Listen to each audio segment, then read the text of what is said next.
Question number 1।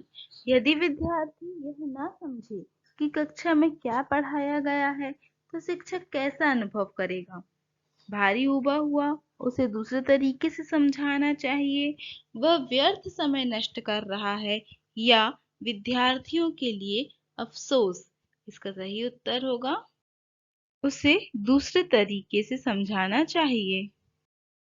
Question number 2। निम्नलिखित में से कौन सा अध्यापक सर्वाधिक वांछनीय है? वह जो लगातार पढ़ाने आता है पर इस बात की कोई परवाह नहीं करता कि विद्यार्थी क्या सीख रहे हैं।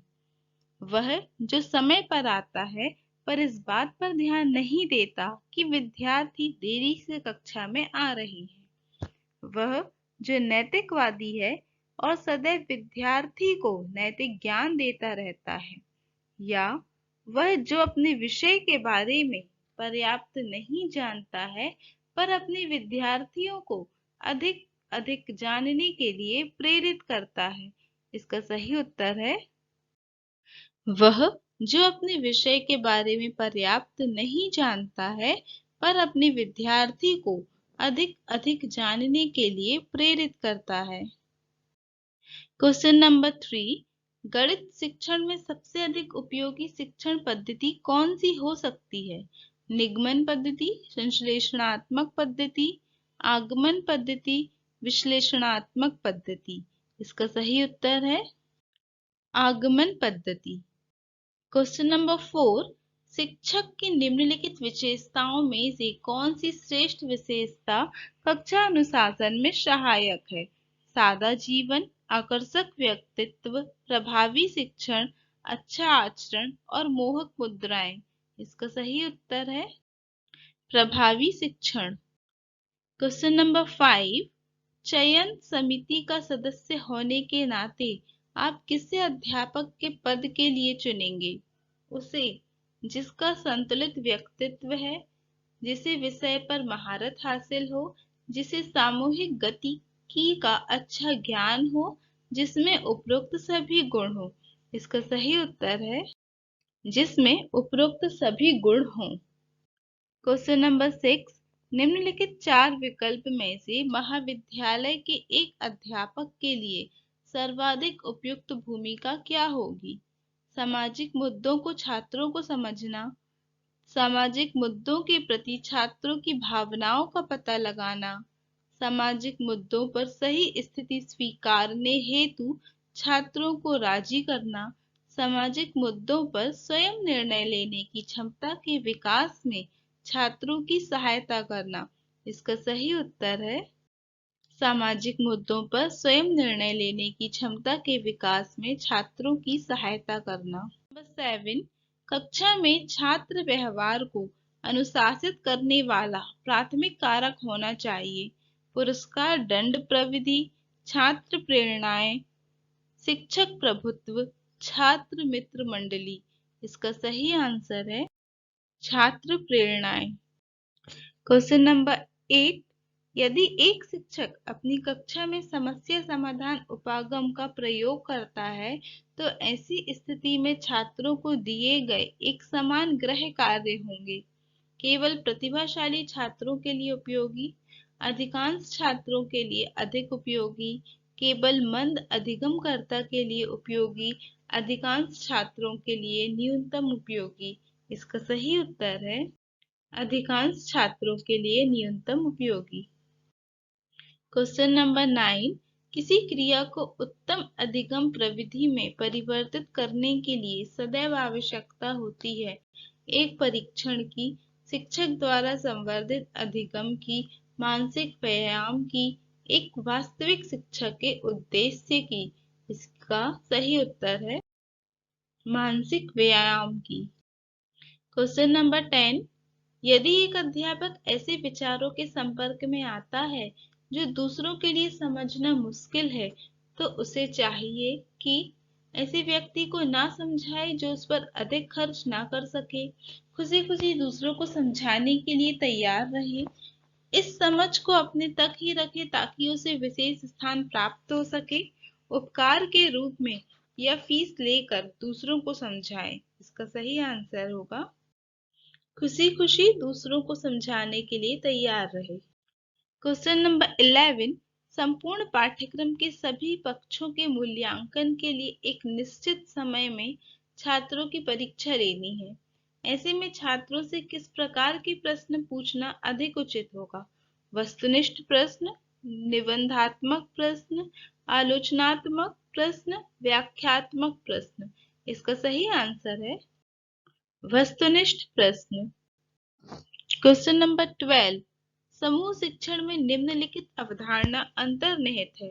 छात्र अपने मित्र समूह से सर्वाधिक प्रभावित होते हैं। शिक्षा में व्यक्तिवाद को समाप्त किया जाए। समरूपी समूह शिक्षण ही प्रजातंत्र का मूल आधार है। शिक्षा में प्रतिस्पर्धा को समाप्त किया जाए। इसका सही आंसर होगा छात्र अपने मित्र समूह से सर्वाधिक प्रभावित होते हैं। क्वेश्चन नंबर 13, अच्छा शिक्षण किसका प्रकार्य है?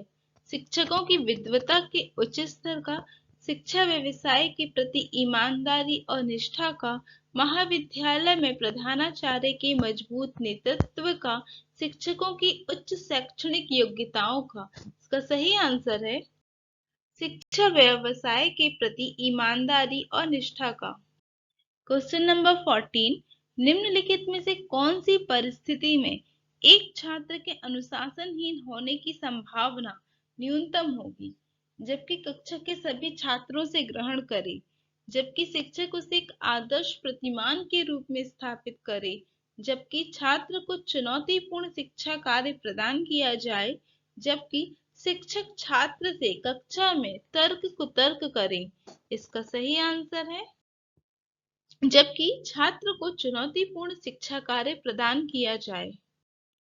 क्वेश्चन नंबर 15, यदि शिक्षक कक्षा में शिक्षण के समय कोई गंभीर त्रुटि कर जाता है तो उसे निम्नलिखित कार्य करना चाहिए।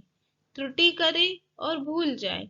वे अपनी त्रुटि भूल जाएं, उसके प्रति अज्ञानी बन जाएं। इसका सही आंसर है वे अपनी त्रुटि भूल जाएं। क्वेश्चन नंबर 16, कक्षा में अनुपस्थिति की प्रवृत्ति को कम करने के लिए सर्वाधिक कारगर पद्धति है विद्यार्थियों से यह कहना कि कक्षा में ना आना एक बुरी आदत है। यह सुनिश्चित करना कि कक्षा समय पर और लगातार पढ़ाई जा रही है। अनुपस्थित रहने वालों को सजा देना। कक्षा में आने और ना आने के लिए विद्यार्थियों को स्वतंत्र छोड़ देना। इसका सही आंसर है अनुपस्थित रहने वालों को सजा देना।